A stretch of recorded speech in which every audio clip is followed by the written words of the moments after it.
भाजपा खासदार किरीट सोमय्या यांच्या घाटकोपरमध्ये शिवसेना पक्षप्रमुख उद्धव ठाकरेंची सभा पार पडली। या सभेत उद्धव ठाकरेंनी मुख्यमंत्री देवेंद्र फडणवीस आणि पंतप्रधान मोदींना विधानसभेसारखं एकत्र या, दोघांना एकदम निपटवतो असं थेट आव्हानच दिलं। तसंच मोदींच्या वचननाम्याला उद्धव ठाकरेंनी तेलगीचा स्टॅम्प पेपर असल्याचा जोरदार टोला देखील लगावला।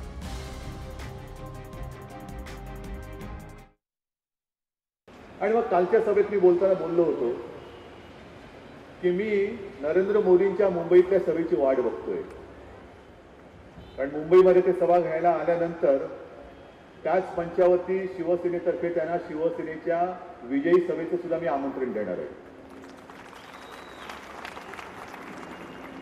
मग हे बोलल्यानंतर आज मला वाटतं देवेंद्र फडणवीस बोलले किंवा मोदींचं नंतर बघा, पहिलं फडणवीसची निपटा, आम्ही काय तोच धंदा करत राहायचा, लाईनीमध्ये एकेकाला निपटत बसायचं, त्याच्यापेक्षा दोघेही एकदम या, दोघांनी निपटून टाकतो।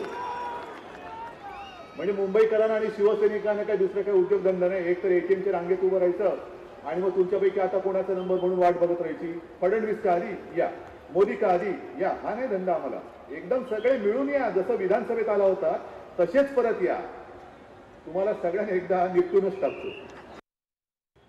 पण स्टॅम्प पेपर टाकण्याची का तुमच्यावरती गरज आली? का मोदींचा फोटो वापरला नाही? जसं आम्ही अभिमानाने सांगतो की शिवसेना प्रमुख ही आमची विश्वासार्हता आहे, जसा स्टॅम्प पेपर तसे आमचे शिवसेना प्रमुख एकदा बोलले का बोलले, आणि त्यांच्या नावाने आम्ही वचन दिलं म्हणजे वचन दिलं, स्टॅम्प पेपरची आम्हाला गरज नाही। मग तुम्ही मोदींचा फोटो छापून का नाही तुमचा जाहीरनामा प्रकाशित केला?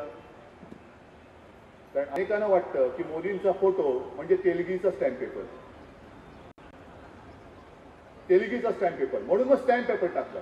एवढीही विश्वासार्हता राहिलेली नाहीये। आमचं वचन कसं आहे हे आम्ही स्टॅम्प पेपरवर लिहून देतो।